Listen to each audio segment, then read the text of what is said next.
À tout moment, quelques 6 millions de conteneurs maritimes sillonnent les océans du globe, constituant l'épine dorsale du commerce mondial. Ces immenses conteneurs en acier, empilés de façon précaire sur des navires de plus de 400 mètres de long, transportent toutes sortes de marchandises, de l'électronique de pointe aux machines industrielles lourdes. Pourtant, la mer est un milieu imprévisible. Chaque année, en moyenne, 1500 conteneurs sont perdus en mer, engloutis par les profondeurs lors de violentes tempêtes ou à la suite d'effondrements structurels catastrophiques. Lorsqu'un conteneur se détache de ses amarres et tombe à l'eau salée, un périple complexe commence, dont peu de témoins sont témoins. Ce qui suit immédiatement la perte d'un conteneur en mer est une course contre la montre et les lois de la physique, car ces boîtes en acier de 30 tonnes se transforment soit en danger flottant, soit en vestiges silencieux au fond de l'océan. La physique de la chute des conteneurs en mer est régie par de nombreux facteurs, notamment le poids, la flottabilité et l'intégrité de leurs joints. Les conteneurs maritimes standards, qu'ils mesurent 6 ou 12 mètres de long, ne sont pas intrinsèquement étanches. Bien que conçus pour résister aux intempéries et protéger les marchandises de la pluie et des embruns, les conteneurs sont rarement pressurisés ou scellés sous vide. Lorsqu'un conteneur entre en contact avec l'eau, l'impact peut endommager ses joints. Si les marchandises à l'intérieur sont relativement légères ou contiennent une grande quantité d'air emprisonné, comme des chaussures ou des articles en plastique, le conteneur peut flotter pendant plusieurs jours, voire des semaines. Ces conteneurs fantômes reposent juste sous la surface de l'eau, presque invisibles au radar et à l'œil nu, et représentent un danger mortel pour les petits navires et les embarcations de plaisance. Une collision avec une boîte en acier à moitié immergée à pleine vitesse peut facilement perforer la coque, à l'instar d'un récif corallien. Finalement, l'immense pression océanique et les infiltrations d'eau par les joints et les évents déterminent le sort du conteneur. À mesure que l'eau remplace l'air, le conteneur perd sa flottabilité et commence à couler. Ce naufrage est rare, c'est une descente chaotique, et selon la répartition du poids à l'intérieur, le conteneur peut se mettre à tournoyer dans la colonne d'eau, créant une immense résistance et d'importantes contraintes internes. Si un conteneur transporte des matériaux denses comme des bobines d'acier ou des blocs moteurs, il peut couler au fond de la mer en quelques minutes. Dans les profondeurs océaniques, la pression hydrostatique augmente d'une atmosphère tous les 10 mètres. Lorsqu'un conteneur atteint 4000 mètres de profondeur, la pression devient équivalente à celle d'un éléphant debout sur un timbre-poste. À ces profondeurs, les parois d'acier se déforment et s'effondrent souvent, écrasant la cargaison avant même qu'elle ne touche le fond marin. Une fois au fond, le conteneur entre dans un état d'inertie. Dans les profondeurs océaniques, les températures sont légèrement supérieures à zéro, tandis que les niveaux d'oxygène sont bien inférieurs à ceux de la surface. Ces conditions, bien qu'hostiles à la vie, offrent un environnement idéal pour la conservation de certains matériaux. Au fond de l'océan, le conteneur se transforme en récif corallien artificiel dans un environnement aride. Des organismes des grands fonds, tels que les coraux d'eau froide, les éponges et diverses espèces de crustacés, s'y développent. La surface solide de l'acier sert de support à la colonisation, créant un point chaud local pour la biodiversité. Cependant, le coût environnemental dépasse souvent ce bénéfice biologique. De nombreux conteneurs transportent des matières dangereuses, des produits chimiques ou des plastiques qui, au fil des décennies, s'infiltrent dans l'écosystème marin profond, pourtant fragile, à mesure que l'acier se corrode. Les conséquences juridiques et logistiques de ces pertes sont tout aussi complexes. Lorsqu'une compagnie maritime déclare une perte, les opérations de récupération commencent rarement, sauf si la cargaison est d'une valeur exceptionnelle ou représente un risque de catastrophe environnementale imminente. Le coût de la mobilisation des équipements de sauvetage en haute mer dépasse souvent largement la valeur des marchandises perdues. De ce fait, la plupart des conteneurs sont tout simplement considérés comme des pertes et des indemnités d'assurance, laissant des milliers de tonnes d'acier et de biens de consommation polluer les fonds marins. Il en résulte un cimetière caché pour le commerce mondial, où les mers reprennent lentement possession des vestiges de notre société industrielle. Comprendre l'ampleur de ce phénomène exige d'aller au-delà de la perte immédiate et d'examiner les conséquences techniques et environnementales à long terme de ces actifs.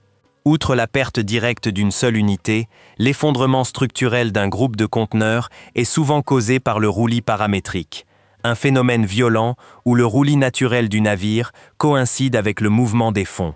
Dans ces moments-là, un navire massif peut s'incliner de 30 à 40 degrés en quelques secondes.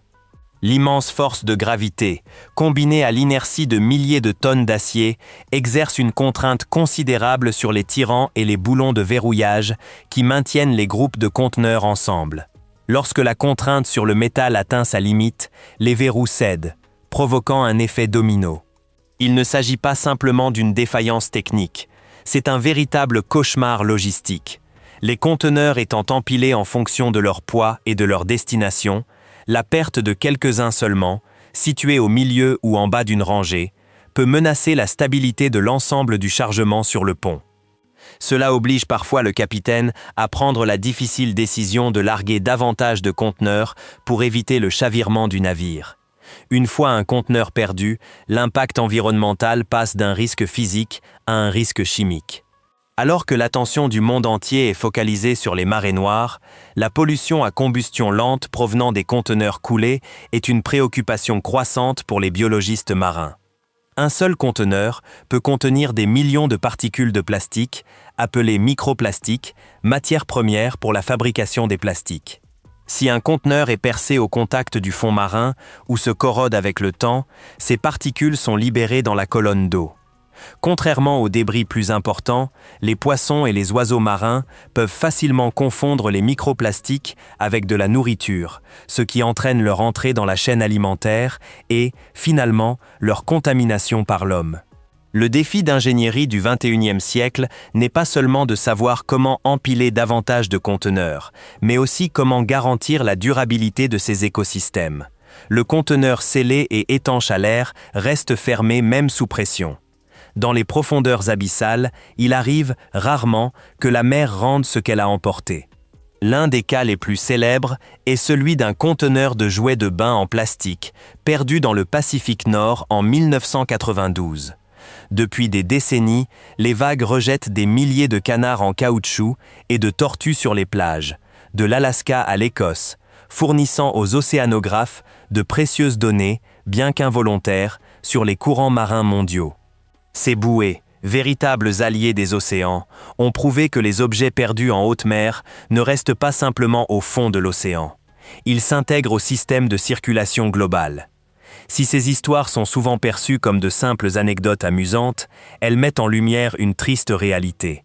Nos biens de consommation font désormais partie intégrante des archives géologiques marines. Dans certaines zones côtières, des fouilles techniques ont permis de mettre au jour des pièces de machines et des matériaux artificiels provenant de cargaisons coulées, les intégrant aux couches sédimentaires du fond marin. L'avenir de la prévention de telles pertes repose sur les technologies intelligentes et l'ingénierie marine de pointe.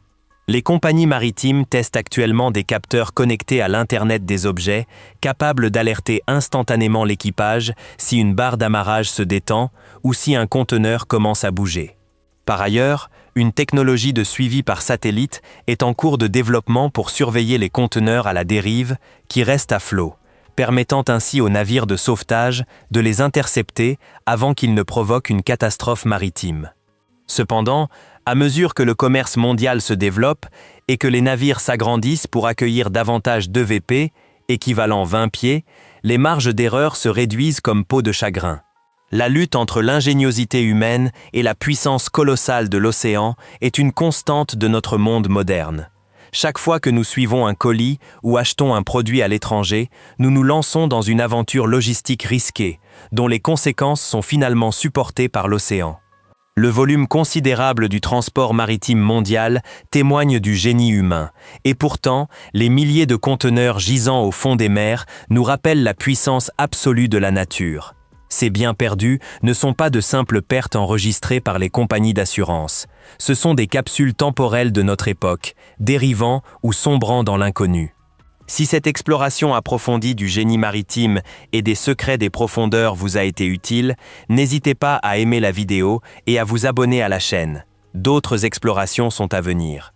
Machines géantes et aspects méconnus du transport mondial vous attendent. Merci de votre attention.